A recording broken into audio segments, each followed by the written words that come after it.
여호와의 율법은 완전하여 영혼을 소성시키시며 여호와의 증거는 확실하여 우둔한 자를 지혜롭게 하며 여호와의 교훈은 정직하여 마음을 기쁘게 하고 여호와의 계명은 순결하여 눈을 밝게 하시도다. 여호와를 경외하는 도는 정결하여 영원까지 이르고 여호와의 법도 진실하여 다 의로우니 금 곧 많은 순금보다 더 사모할 것이며 꿀과 송이꿀보다 더 달도다. 완전하신 주님, 영원하신 주님, 우리가 꿀보다 더 단 주님의 말씀을 사모하며 이 자리 가운데 나아갑니다. 하나님, 비록 우리의 몸이 떨어져 있지만 한 교회로, 한 성령으로, 한 몸으로 드리는 예배임을 잊지 아니하게 하시고 이 시간 주 안에서 예배할 때 같은 성령으로 주께서 주시는 동일한 은혜를 받을 수 있는 그런 자비를 우리 가운데 베풀어 주십시오. 우리의 예배를 받아주실 줄 믿으며 우리를 사랑하사 십자가에 달리신 예수 그리스도의 이름으로 기도드렸습니다.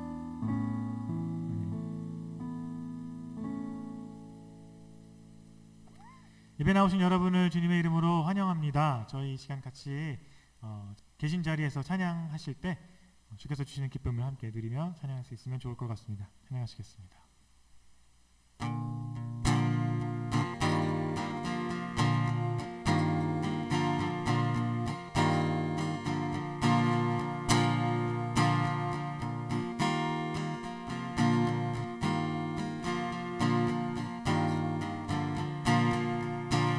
새 힘 얻으리 주를 바랄 때 주를 바랄 때 우리 주를 바랄 때 새 힘 얻으리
정하고 정하다 내 죄를 정케 하신 주 나오라 하신다. 내가 주께로 지금 가오니 골고다의 보혈로 날 씻어주소서.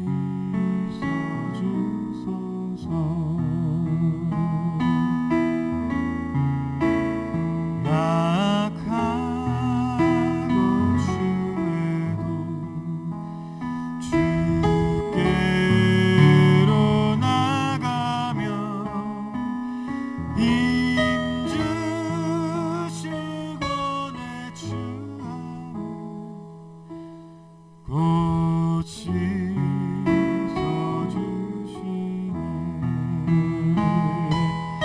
내가 주께로 지금 가오니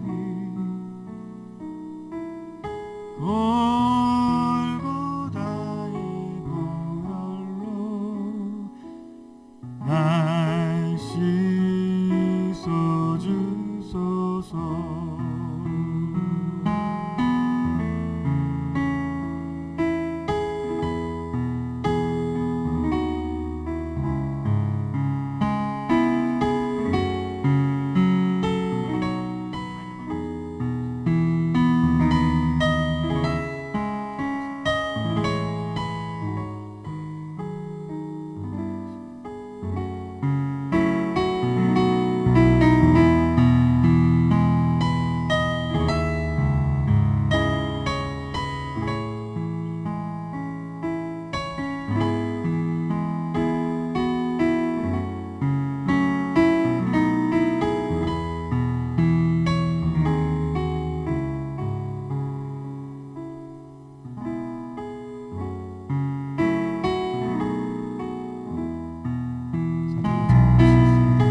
빌기를 얻었네.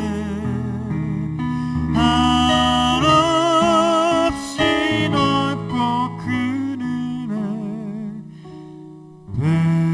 베풀어 주소서.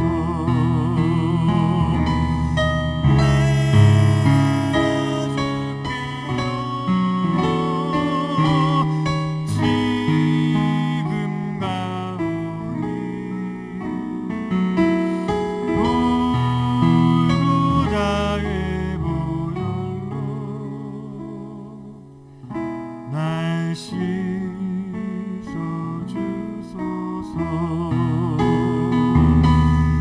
내가 주께로 지금 가오니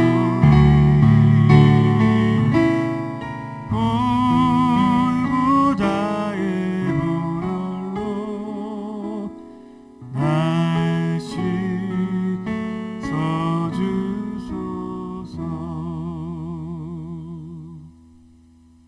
예배합니다. 찬양합니다.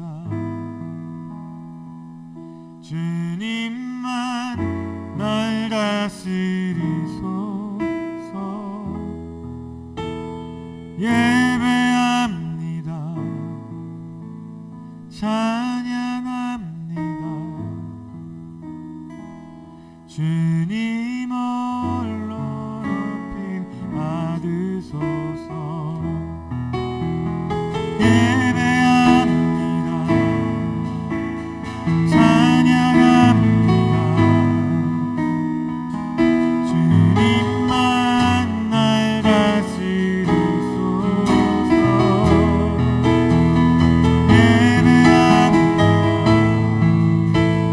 찬양합니다.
주님 홀로 높임 받으소서.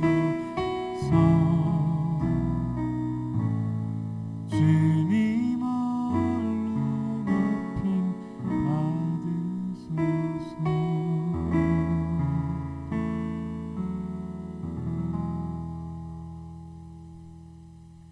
예배를 위하여 대표 기도가 있겠습니다. 살아계신 주님, 여태까지 우리를 지켜주시고 함께 있어주셔서 감사드립니다. 코비드-19 팬데믹에서도 우리 가정과 식구와 친구들을 보호해주셔서 감사합니다. 앞으로 아픈 사람들이 더 늘지 않게끔 코비드-19을 대적할 수 있는 약과 백신을 만들어주시길 간절히 기도드립니다. 우리 교회와 식구들을 위해서 애쓰는 우리 장로님들과 집사님들, 또 사랑하는 우리 목사님과 사모님들의 건강을 지켜주시옵소서. 영적, 육체적, 혼적으로 지켜주시고 물질적으로도 충분하게 우리 직분을 맡으신 분들과 또 하나님께 가까워지려고 하는 분들이 이 상황에서도 하나님의 보호와 관심 안에 있기를 기원합니다. 살아계신 주님, 우리를 지켜주시고 우리에 함께 있어주시고 우리의 부족한 것을 다 채워주시면서 이 상황에서도 주님과 더 가까워질 수 있는 기회를 주셔서 감사드립니다. 살아계신 주님, 우리가 미래를 알지 못하나 우리 필요한 것을 풍족히 채워주실 거라고 믿고 또 믿고 하나님께 모든 영광을 돌립니다. 우리 예수 그리스도 이름으로 간절히 기도드리옵나이다. 아멘.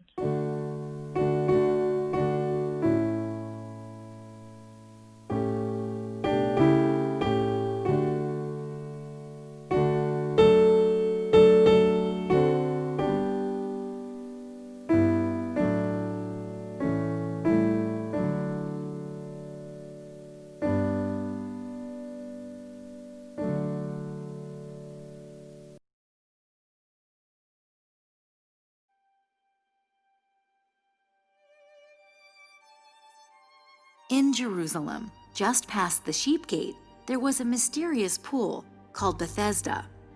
Legend had it that once in a great while, an angel would come to stir the waters of the pool, and the first person to step in would be healed from whatever they suffered. It was why many sick and crippled people filled the area. But on this particular Sabbath day, Jesus stopped at Bethesda on his way through Jerusalem. In the large crowd of sick and suffering people, there was a certain crippled man. He had been disabled for much of his entire life, and although he dreamed of the day he would step into the waters and be healed, he knew he didn't have much of a chance. He had always been alone and without help, and there was no reason to believe that this would ever change. So can you imagine the shock when Jesus approached him? "Do you want to be healed?" he asked the suffering man. The man answered, "I cannot be helped. There is no one to take me to the pool when it is stirred, and I cannot get there myself."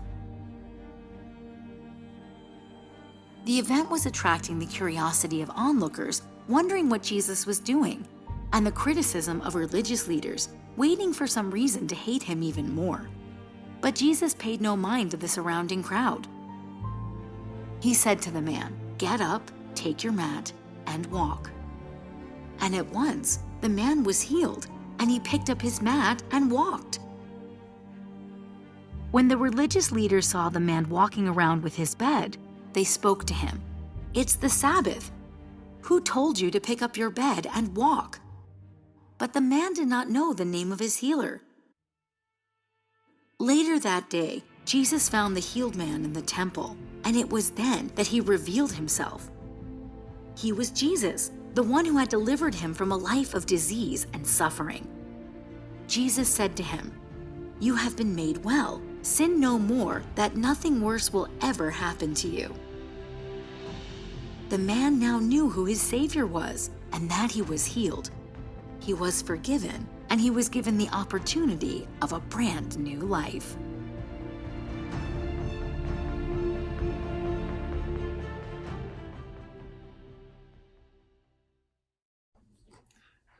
Good afternoon. Today we're going to be talking from the Gospel of John. In our lives, we can have dry times, times that are very hard for us. It may be that we can be sick or that we're hurting, and that can be very hard for us and for those that we love. Today, we're going to learn about a man who had been sick for over 38 years and how meeting Jesus gave him an opportunity for a new life. Today's passage comes from John chapter 5, verses 1 through 15. And understanding this passage is difficult, so we're going to actually read the entire passage. So if you can read along with me, John chapter 5, verses 1 through 15, so that we can understand Jesus' message. Sometime later, Jesus went up to Jerusalem for one of the Jewish festivals. Now there is in Jerusalem, near the sheep gate, a pool, which in Aramaic is called Bethesda, and which is surrounded by 5 covered colonnades. Here, a great number of disabled people used to lie: the blind, the lame, the paralyzed. Here, the one who was there had been an invalid for 38 years. When Jesus saw him lying there and learned that he had been in this condition for a long time, he asked him, "Do you want to get well?" "Sir," the invalid replied, "I have no one to help me get into the pool when the water is stirred. When I am trying to get in, someone else goes down ahead of me." Then Jesus said to him, "Get up, pick up your mat, and walk." At once, the man was cured. He picked up his mat and walked. The day on which this took place was a Sabbath. And so the Jewish leaders said to the man who had been healed, "It is the Sabbath. The law forbids you to carry your mat." But he replied, "The man who made me well said to me, 'Pick up your mat and walk.'" So they asked him, "Who is this fellow who told you to pick it up and walk?" The man who was healed had no idea who it was, for Jesus had slipped away into the crowd that was there. Later, Jesus found him at the temple and said to him, "See, you are well again. Stop sinning, or something worse may happen to you." The man went away and told the Jewish leaders that it was Jesus who had made him well. This story begins with a man who had been sick for 38 years. And for many years, he didn't walk and spent the entire day sitting near a special pool named Bethesda. Now, there was a rumor there that an angel stirred the waters, and if you were the first into the pool, you would be healed. In this setting, Jesus comes up to this man and asks, "Do you want to get well?" Now, at first, you might think, well, isn't that kind of a silly question? Who wouldn't want to get healed by Jesus? But you have to remember that Jesus looks into the very hearts of people. Now, when Jesus asked the question, "Do you want to get well?" did the man say, "Yes, I want to be healed"? No, he didn't. Instead, he said he couldn't be healed first because no one was helping me, or someone else gets there first. He was blaming other people because he only saw the obstacles that kept him from being healed. He couldn't see that Jesus could heal him because Jesus doesn't need water, special waters to heal. Jesus can heal in ways that this man could not expect. Another reason why I think the man did not answer Jesus' question is because he doesn't really know.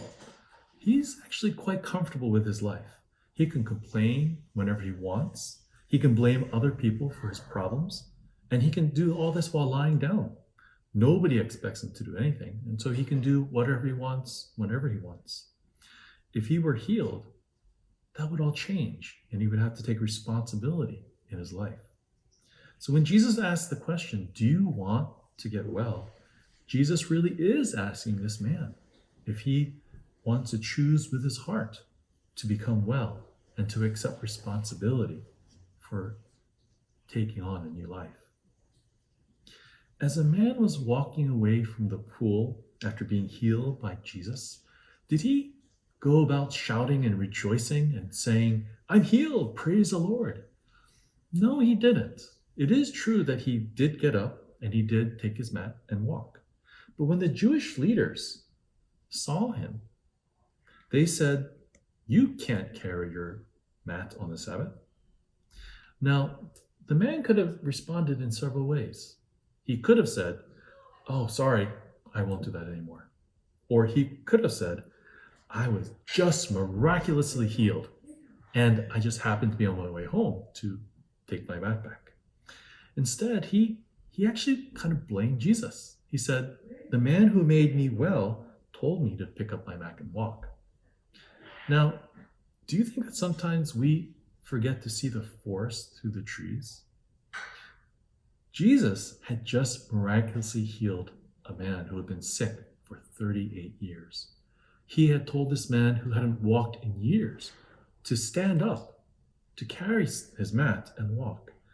And this man and these Jewish leaders should have been shocked and surprised and awed by this miracle. But instead, the Jewish leaders were concerned that this man was carrying a mat on the Sabbath.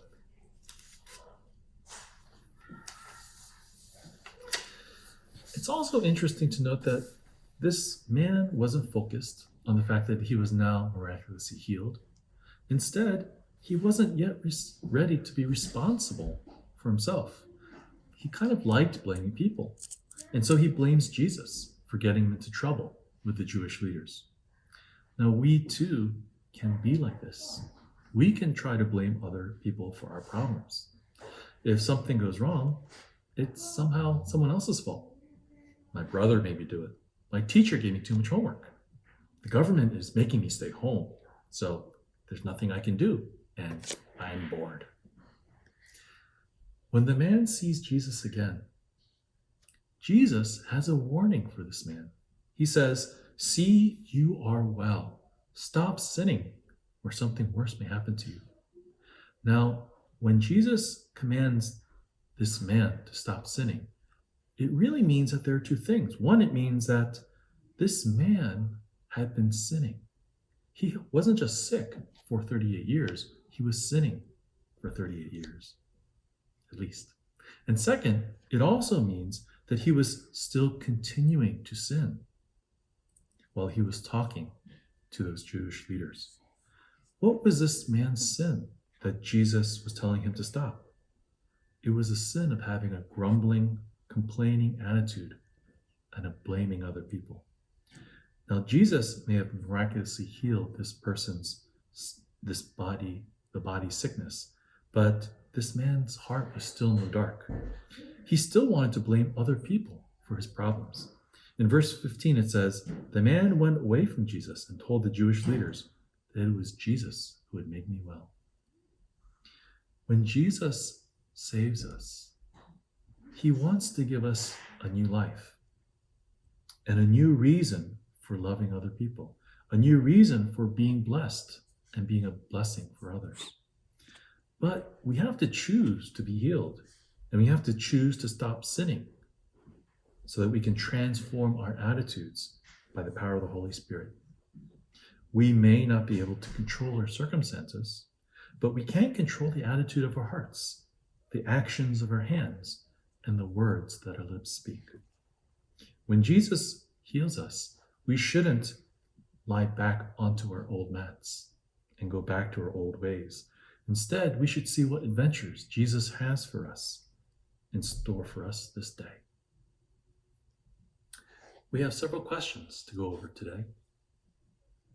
What did legend say would happen when the angels stirred the pool of Bethesda? The first person to step in would be the healed from whatever they suffered. What did Jesus ask the sick man? Jesus asked if he wanted to be healed. What did Jesus tell the man? Get up, take up your mat, and walk. What did the religious leaders ask the man? They asked him, who told him to pick up his bed and walk? When Jesus met the man again in the temple, what did he tell the man to do? He told him to sin no more. The idea that we should take away is that all these things shall pass and someday suffering will end. And the memory verse comes from Revelation chapter 21, verse 4.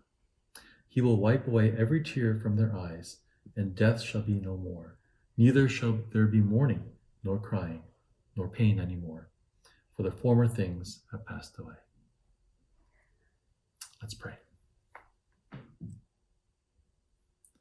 Heavenly Father, we praise you, for you give us new life, and you give us the miracle of a life in Jesus Christ.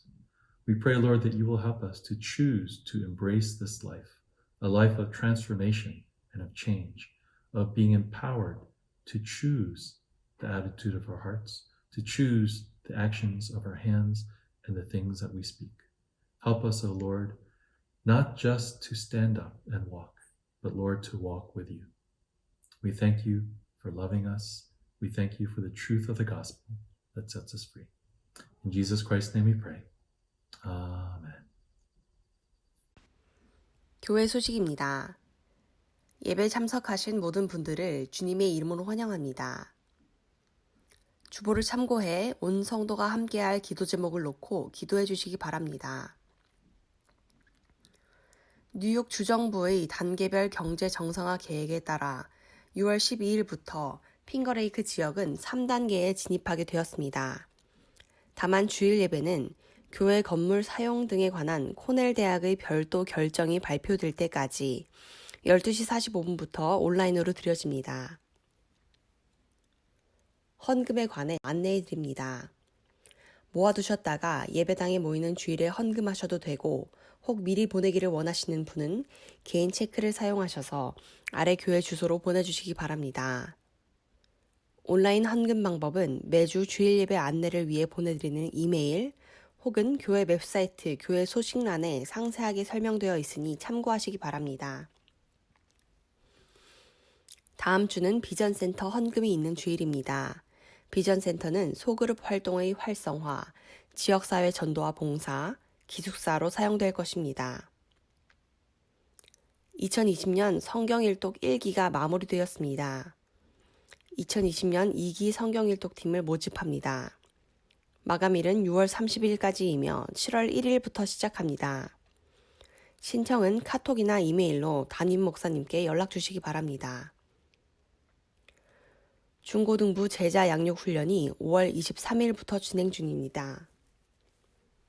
매일 새벽 예배는 생명의 삶 순서를 따라 들으시기 바랍니다. 기온 목장지기 줌 미팅이 오늘 오후 3시에서 4시 있겠습니다. 힘든 상황이 여전히 우리 주위에 있습니다. 우리 성도님들 흔들림 있을 때 십자가를 붙들기 바랍니다. 길이 없을 때 말씀을 손에 들고 길을 찾기 바랍니다. 성경 1독 2기를 모집하고 있습니다. 7월 1일부터 시작하는데요. 혼자보다 함께 하시면은 끝까지 갈 수 있습니다. 한번 여러분들 도전해 보시기 바랍니다. 우리 오늘 주시는 말씀을 저와 여러분이 한 절 한 절 교독하도록 하겠습니다. 고린도후서 1장 1절부터 6절, 8절부터 9절 말씀입니다. 하나님의 뜻으로 말미암아 그리스도 예수의 사도된 바울과 형제 디모데는 고린도에 있는 하나님의 교회와 또 온 아가야에 있는 모든 성도에게 하나님 우리 아버지와 주 예수 그리스도로부터 은혜와 평강이 있기를 원하노라. 찬송하리로다. 그는 우리 주 예수 그리스도의 하나님이시요 자비의 아버지시요 모든 위로의 하나님이시며 우리의 모든 환난 중에서 우리를 위로하사 우리로 하여금 하나님께 받는 위로로서 모든 환난 중에 있는 자들을 능히 위로하게 하시는 이시로다. 그리스도의 고난이 우리에게 넘친 것 같이 우리가 받는 위로도 그리스도로 말미암아 넘치는도다. 우리가 환난 당하는 것도 너희가 위로와 구원을 받게 하려는 것이요 우리가 위로를 받는 것도 너희가 위로를 받게 하려는 것이니 이 위로가 너희 속에 역사하여 우리가 받는 것 같은 고난을 너희도 견디게 하느니라. 형제들아 우리가 아시아에서 당한 환난을 너희가 모르기를 원하지 아니하노니 힘에 겹도록 심한 고난을 당하여 살 소망까지 끊어지고 우리 함께합니다. 우리는 우리 자신이 사형 선고를 받은 줄 알았으니 이는 우리로 자기를 의지하지 말고 오직 죽은 자를 다시 살리시는 하나님만 의지하게 하심이라. 아멘. 코로나로 인해 어려운 상황 가운데서도 우리 성도님들을 강건케 해주시고 힘주시는 하나님을 찬양합니다. 그리고 어린아이에서부터 유스그룹, 청년부, 기혼자들에게 이르기까지 모두들 잘 견뎌주셔서 정말로 감사합니다. 요즘 많이 듣는 것 중에 하나가 코로나19 팬데믹을 지나면서 누구나 예외 없이 경험하는 것들에 대한 이야기입니다. 한 세 가지로 우리가 들을 수 있는데요. 첫째는 이 감염에 대한 염려와 걱정입니다. 한두 달이면 끝나겠지 생각했습니다. 그런데 점차 이 사망자가 늘어나면서 염려와 걱정의 차원을 넘어 두려워하는 그런 마음까지 느끼게 만들었습니다. 지나친 걱정은 건강에 안 좋겠지만 우리 모두를 더 조심하고 예방하게 만들어 주었습니다. 그러면서 익숙해진 용어가 소셜 디스턴스라는 말입니다. 이 사회적 거리를 두기를 하면서부터 모두가 이제 두 번째로 경험하는 것은 격리였습니다. 좀 생소한 말이기도 합니다. 우리가 격리가 필요 없었던 그런 시간을 살아왔기 때문이겠죠. 처음에는 자발적으로 격리가 시작되다 나중에는 강제로 해야만 하는 상황까지 가게 되었습니다. 이 코로나로 인해 마지막으로 경험하는 것은 미래에 대한 불확실입니다. 일단 언제 이 백신과 치유약이 나와서 이 팬데믹 상황이 종료될지 불확실합니다. 이 닫혀있는 가게도 문들을 열기 시작했습니다. 직장도 출근을 시도하고 또 대학 연구실은 제한적으로나마 열리고 있지만 모든 것이 아직은 불확실합니다. 당장 해외에 있는 우리 신입생들이나 이 재학생들은 다음 학기가 결정되어야만 이 비행기 티켓부터 준비할 텐데 막막하기만 합니다. 두려움과 염려 가운데 살고 또 사람과의 만남이 제한되며 또 미래에 대한 예측이 불확실한 이 총체적인 어려움 가운데 있는 이 시간을 한마디로 역경, 시련, 환란, 고난이라고 우리는 불러야만 할 것입니다.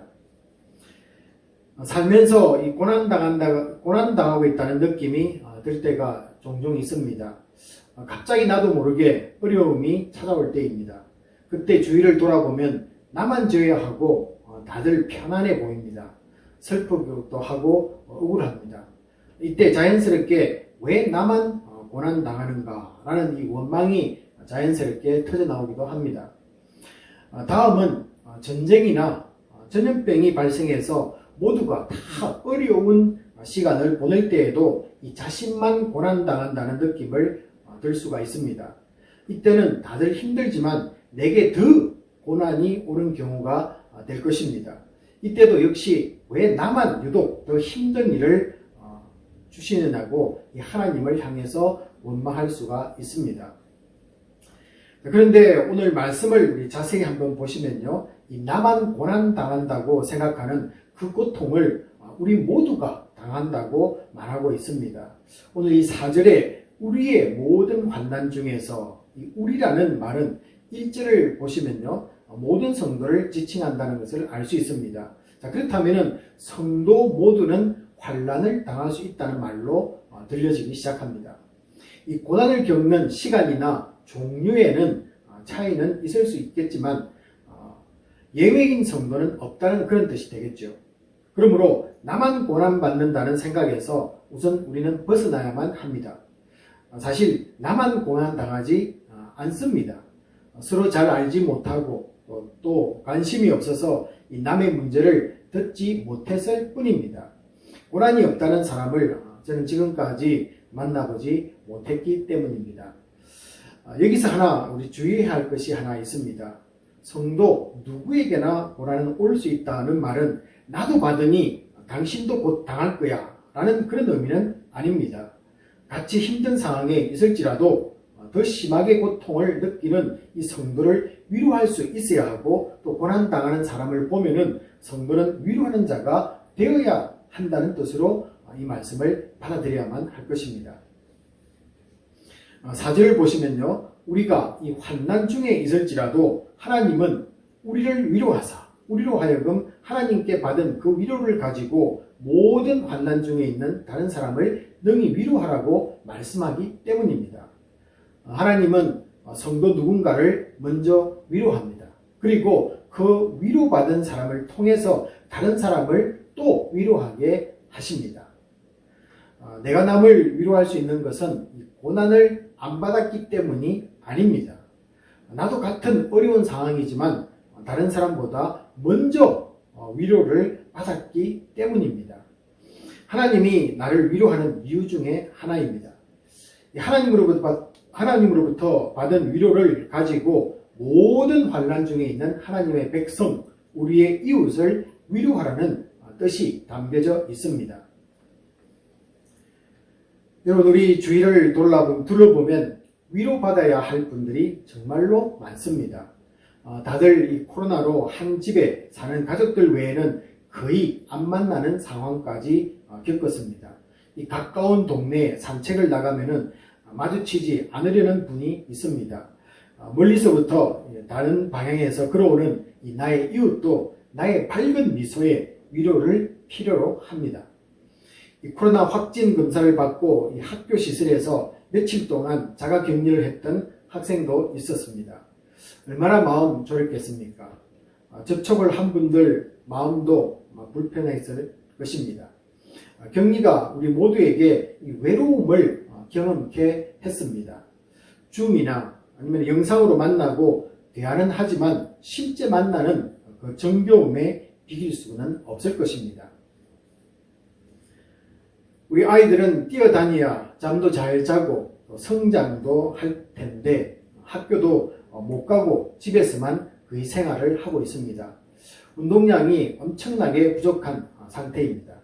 친구들은 또 얼마나 또 보고 싶어 하겠습니까? 그리고 우리 데이트하는 청춘들은 얼마나 제한을 받고 있습니까? 연세 드시고 또 혼자 계시는 분들은 더 힘든 시간을 보내고 계십니다. 이 코로나 이후 또 헌혈이 많이 줄어들어서 이 긴급 상황을 이메일을 저도 가끔 받곤 합니다. 우리는 인터넷이라고 있어서 영상으로 만남도 있지만 열악한 환경에 있는 이 선교사님들은 얼마나 힘이 들겠습니까? 이 다들 힘든 시간을 지내고 있습니다. 나도 위로받고 싶지만 특별히 이런 분들이 더 위로를 필요로 하는 분들이 계십니다. 먼저 우리가 할 수 있는 것부터 한번 살펴보기를 바랍니다. 제가 한 두 가지 정도를 생각해 보았습니다. 먼저는요, 이 소셜 디스턴스라는 말보다는 피지컬 디스턴스라는 말을 더 사용했으면 합니다. 어느 분 영상을 보다 이 말이 더 맞다는 생각이 들었습니다. 사실 삶과 마음이 멀어진 것이 아니라 몸만 거리를 두고 생활하고 있는 것에 불과하기 때문에 그렇습니다. 이 마음으로는 서로 더 만나고 싶어하고 성도 간의 친교나 또 가족이나 친구들 간의 교제를 더 그리워하는 마음은 사라지지 않고 있기 때문입니다. 게다가 이 코로나 이전보다 영상이긴 하지만 더 자주 만나고 또 가까운 거리에 있는 분들은 주 안에서 이 교제도 여러 형태로 나누고 있기 때문입니다. 또 한 가지 우리가 위로를 받을 수 있는 것은 이 시대를 바라보는 우리의 마음의 태도입니다.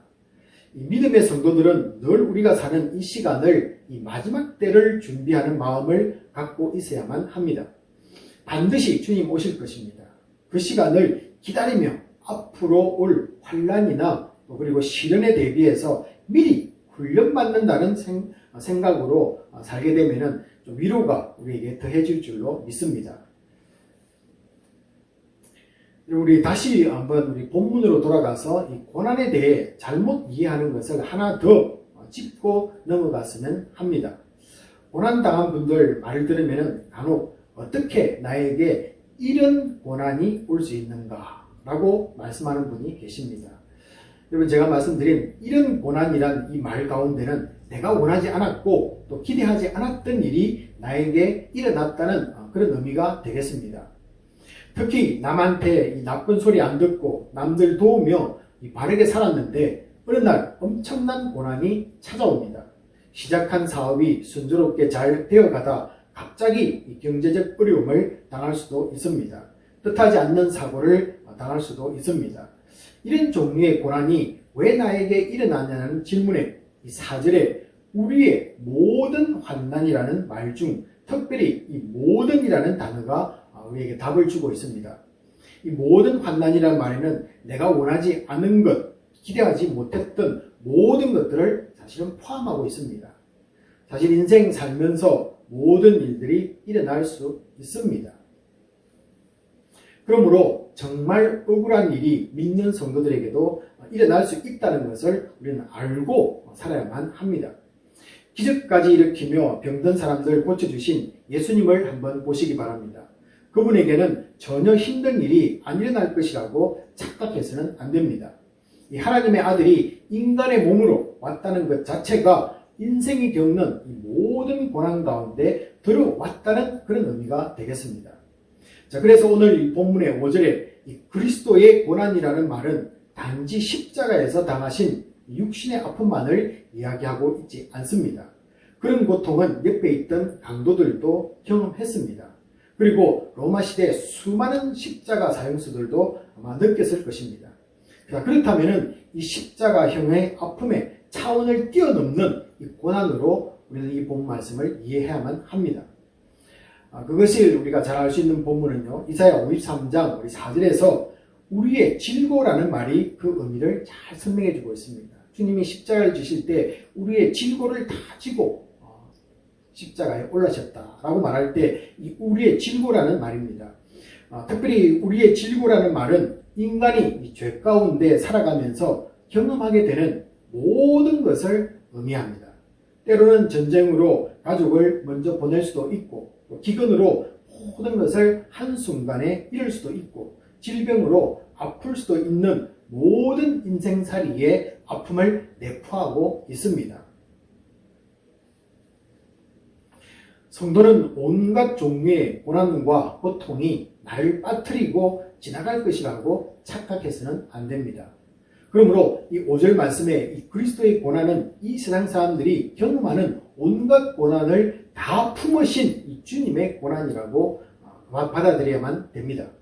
자, 그런데 그것이 우리에게도 넘친다고 5절 말씀에는 이어서 말하고 있습니다. 그 고통이 우리에게도 넘친다. 정말로 그 말씀을 들을 때 죽을 것 같습니다.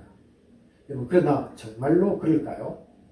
자, 그래서 오늘 2절 말씀을 보시면요, 이 사도 바울은 고린도 교회 성도들에게 이 은혜와 평강이 있기를 원한다고 말씀했던 이유인 것 같습니다.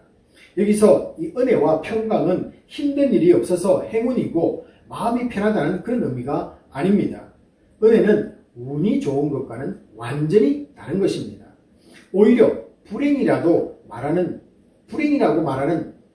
가운데도 이 하나님의 위로가 넘쳐 은혜가 되는 것입니다.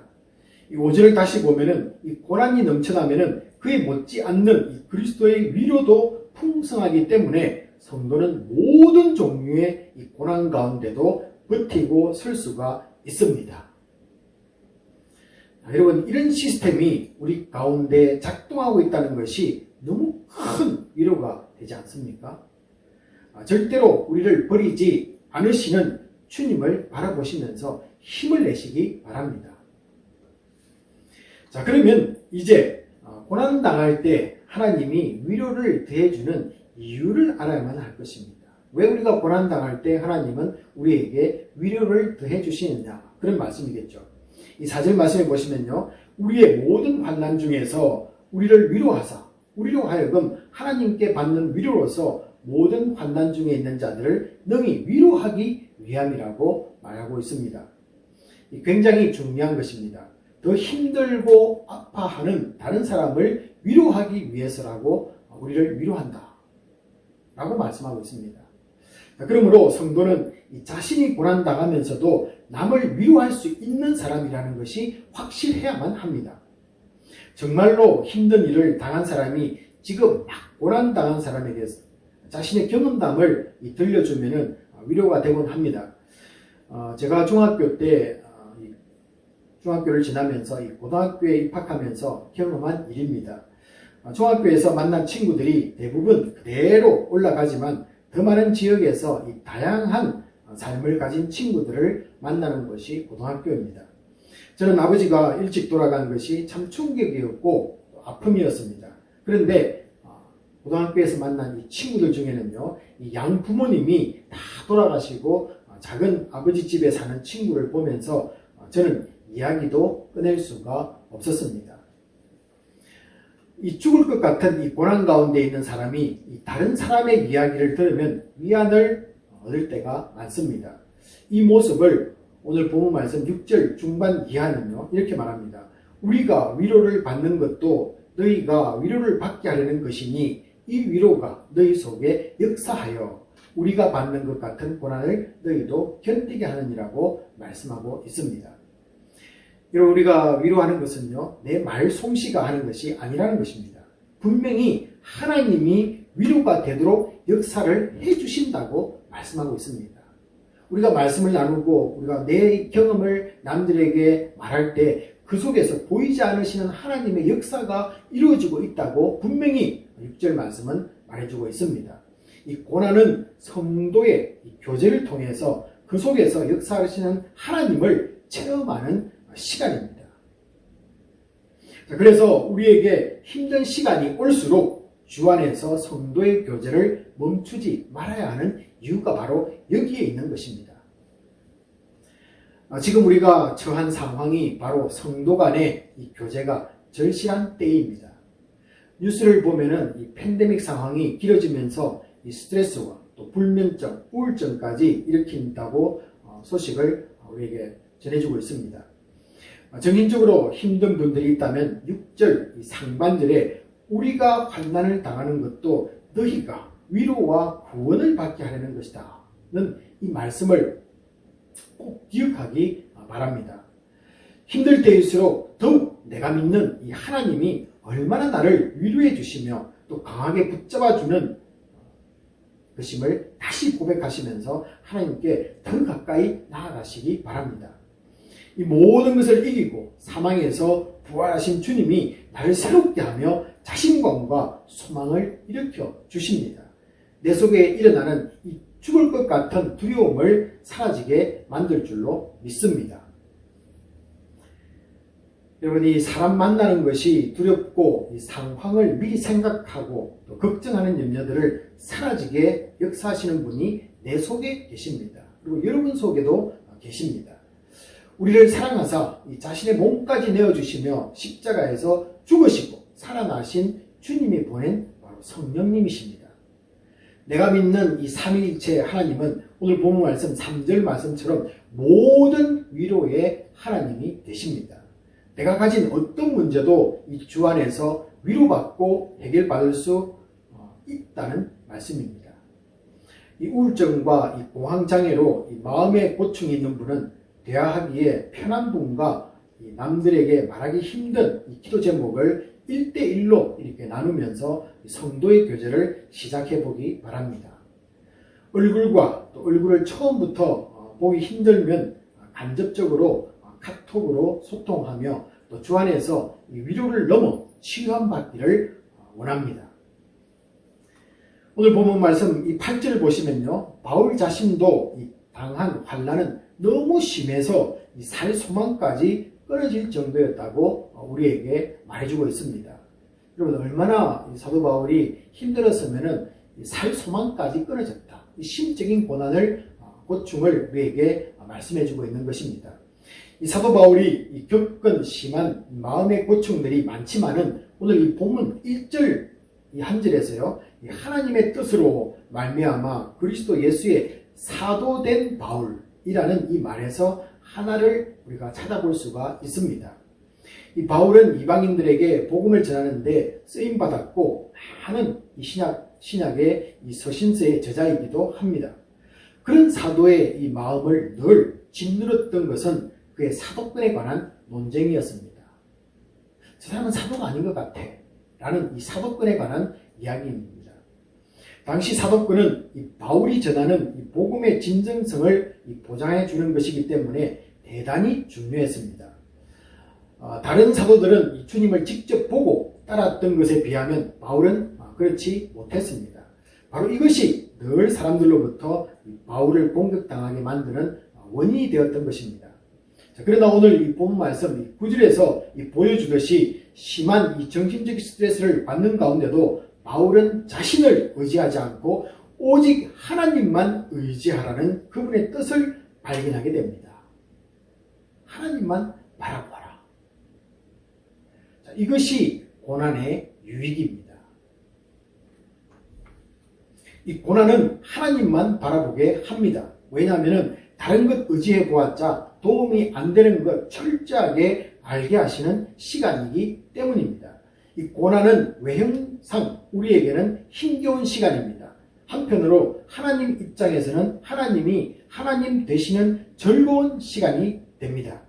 고난 가운데 있는 분들에게는 기분 나쁘게 들릴지도 모릅니다. 하지만 맞다는 고백을 하게 됩니다. 고난의 때는 모든 것을 우리가 동원해서 시도해 보지만 안 됩니다. 그때 마지막으로 구원자를 찾기 때문입니다. 하나님을 찾는다는 것이죠. 6절에서 우리가 환난 당하는 것도 너희가 위로와 구원을 받게 하려는 것이요 라는 말씀과 같이 이 고난의 최종적인 목적은 구원이라고 말씀하고 있습니다. 이 구원이 목적이라면 구원자는 오직 하나님 한 분뿐입니다. 그러니 고난의 때에 하나님만 의지하고 하나님만 바라보기에 하나님의 즐거운 시간이 되는 것이죠. 이 또한 고난은 우리로 하여금 정말 중요하지 않은 것을 버릴 수 있게 만드는 유일한 시간이기도 합니다. 여러분, 진짜라고 생각하고 목숨처럼 붙잡고 있던 이 가짜들이 하나님 옆에 세워지고 그것이 분별받는 시간이 바로 고난입니다. 그래서 여러분들이 지금까지 내가 진짜라고 붙잡고서 살아왔던 것을 십자가 옆에 세우는 것입니다. 그것이 고난의 시간이 주어집니다. 그리고는 그것이 가짜라는 것을 주님과 비교해서 알아내게 만드는 것이 고난의 시간이라는 것이죠. 고난은 참 힘든 시간이긴 하지만 내가 지금까지 어디에 서서 살고 있었는지를 알게 해줍니다. 하나님의 옆에 서지 않고 하나님을 떠나서 내가 살았던 이 모습을 생생하게 보는 시간이 바로 이 고난의 시간이라는 것입니다. 이 고통 없었더라면 세상만 따라가며 하나님 모르고 살았을 것입니다. 고난을 만났기에 다른 사람 무시하며 살았던 것 회개하게 되고 또 남들이 내게 해주는 이 위로의 말 한마디에 감사할 수 있는 사람으로 변했습니다. 그리고 주위에 이 고난당한 사람까지도 챙기고 그들의 아픔까지도 품고 위로하는 사람이 되었습니다.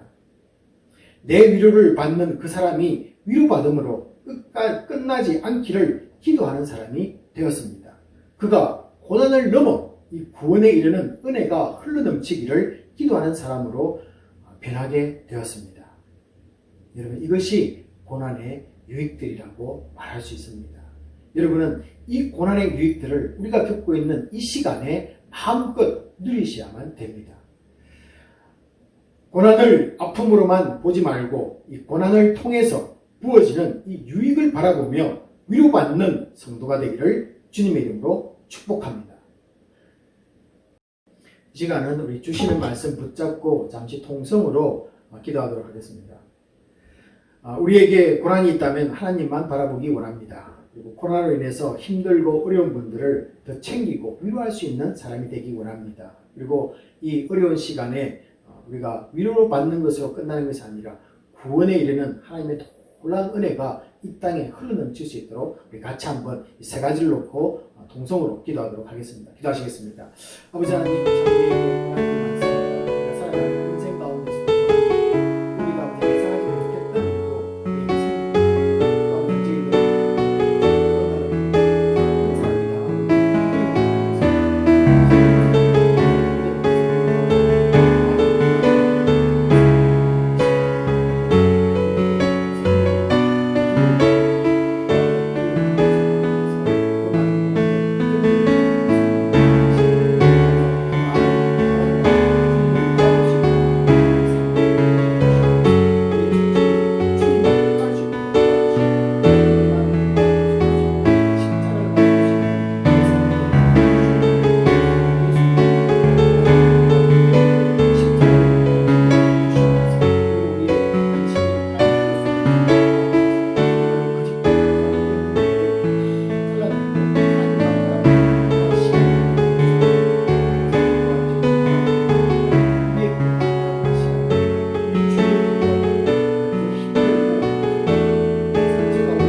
아버지 하나님 감사합니다. 저희들 아버지 하나님 오늘 말씀을 통해서 우리를 위로해 주시는 그 하나님을 만나게 하심을 또한 감사드립니다. 아버지 하나님 특별히 우리 주위를 되돌아보면 너무나 많은 고난들이 우리에게 있습니다.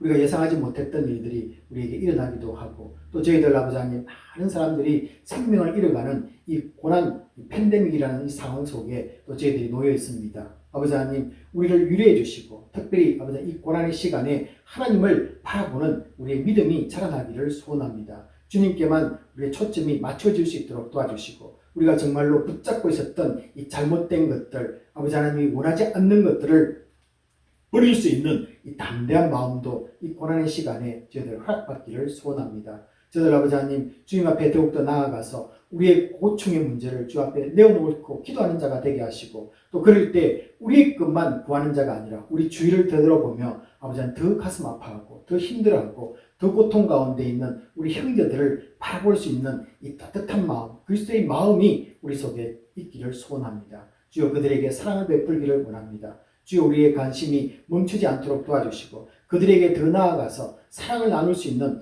복된 교회가 되게 하시고 성도가 될 수 있도록 축복하여 주시옵소서. 그리고 저희들 아버지 하나님 이 고난을 보내면서 그저 위로받는 것으로 끝나는 것이 아니라 이 땅 가운데 복음이 선포되어지고 구원에 이르는 하나님의 은혜가 아버지 하나님 더 일어날 수 있는 이 시간이 되기를 소원합니다. 세상에 하나님을 알지 못하고 있습니다. 주님 이 고난의 시간에 더 하나님의 위로함을 받으면서 그들이 구원에 이르는 놀라운 복들이 이 땅에 펴져나갈 수 있도록 주여 우리를 사용하여 주시옵소서. 모든 것을 감사드리며 우리 주 예수 그리스도의 이름으로 축복하며 기도합나이다. 아멘. 다 같이 있는 곳에서 일어나셔서 본 기도와 축도로서 예배를 마치도록 하겠습니다. 우리에게 고통스러운 환경들이 있을지라도 믿음으로 달려가는 성도 되기 원합니다. 세상은 좌절하고 포기할지라도 우리에게 힘주시는 주님 바라보며 다시 일어서기 원합니다. 공부를 하고 직장을 다니고 자녀를 키우고 장사를 하며 살아갈 때 힘든 일이 생길지라도 늘 감사가 넘쳐나는 성도가 되기를 소원합니다. 코로나로 인해 국경이 막히고 선교지가 열리지 않을지라도 교회와 선교사님이 뿌린 씨가 자라게 하시고 풍성한 열매들이 맺기를 소원합니다. 드리는 물질 위에 축복하사 하나님의 나라가 이 땅에서 확장되고 고난 가운데 있는 자들을 살리고 죽기로 인도하는데 마음껏 쓰임받게 역사하여 주시옵소서. 지금은 우리 주 예수 그리스도의 은혜와 지극하신 하나님의 사랑하심과 성령님의 위로하심이 오늘도 여전히 우리 주위에 고통이 자리잡고 있지만 우리를 위로하시는 주를 바라보며 십자가 밑으로 나아가는 모든 성도들 위해 지금부터 영원히 함께 있을지어다. 아멘.